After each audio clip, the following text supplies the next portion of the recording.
শুধু পাক আর পাক। রাস্তাঘাটে বেরোনোর উপায় নেই, শুধু কাদা আর কাদা।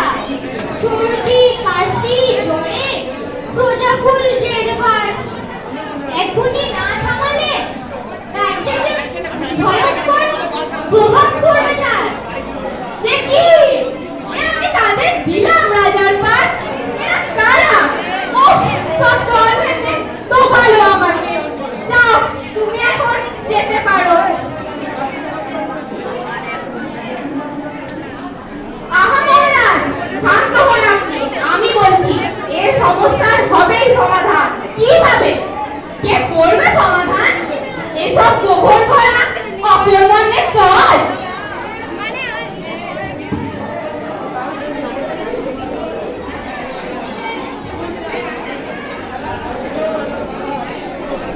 বুদ্ধিখানা হঠাৎ এলো মনে। চামড়া দিয়ে ঢাকতে হবে সারা রাজ্যের মাটি। যেথায় যাবে হাঁটি হাঁটি পা পা, ধুলো লাগবে না পায়, বলে দিলাম খাটি। দারুণ